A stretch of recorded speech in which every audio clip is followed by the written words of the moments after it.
Hello everyone, George here, and I am back in my implementation of Five Nights at Freddy's, and it's been a while since I've actually posted a video, and that's actually because I've kind of been on the fence with how I'm going to continue with the series. And that's because if you watched the last few videos, you saw that I implemented a portable sort of tablet interface that allows you to see all the different cameras that are set up inside the layout of the room. And when you start dealing with the ability to move around outside of the security room, basically the old FNAF layout doesn't really work. Why don't we jump into that really quick? So File, let's see, Open Scene, and let's go to Rough Floor Layout. Nope, cancel. File, Open, Rough Floor Layout 078. I'll save that. So anyway, this is the old layout that we had before, and there's not, unfortunately, a whole lot going on, and that's partly because in the original game, you are located securely in the, well, security room, and all you have to do is worry about the two doors to the left and the right, and you get to flop back and forth between the different cameras to see what's going on. Now, if you are actually moving around, which is what the game has kind of turned into, at least my version of it, then this doesn't look terribly interesting. So for instance, if we're in the security room, you basically look left, you look right, and you got a full view of everything going on in the next room. There's one other room here, the sort of janitor's closet.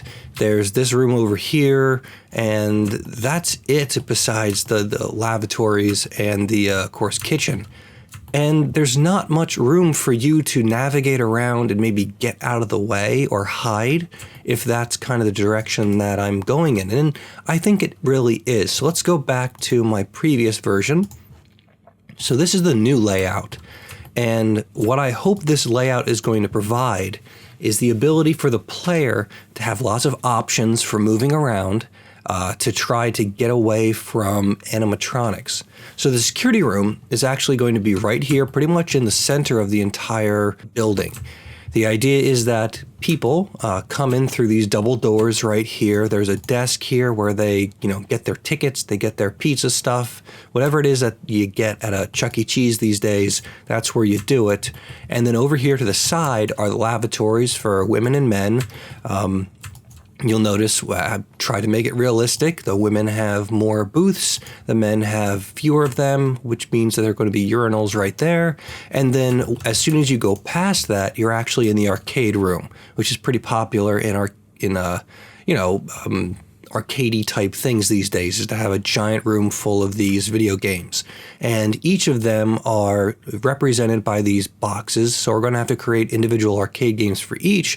But the idea is that this creates a sort of maze that you can run into and try to hide away from anything that might be chasing you. This then turns into the main party rooms. So there's going to be this area right here with tables and desks, and not tables and desks, but tables, and this other area right here where we're going to have the showroom where the animatronics actually are at, and then beyond that are the private areas. So actually, right here, this area, here, and here are employee-only places, and those are going to be closets, security rooms, and other things for employees to move around the entirety of the area.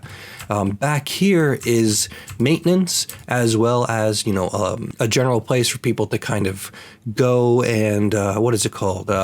Break room. It's a break room for people. So you'd walk in here, here's our break room. Right here, it doesn't have any doors, but this is going to be more like a chain link type fence or something, is where they actually do the animatronic repair and, fixing or whatever it is. But the idea is that that's blocked off, and that's going to maybe become important later on. And then you have this long, narrow corridor back to the other side of everything.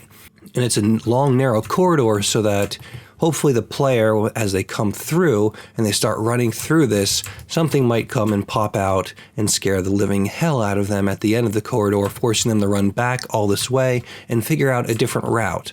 And that's what this entire design is all about. It's about giving the player choice to go from one place to another and intensifying the fear factor, especially with some of these choices where, you might go through one area, you come into here, and there's two different ways out. Well, if you take the wrong one, something's going to pop up and scare you, but you still have the ability to back out and go to a different direction.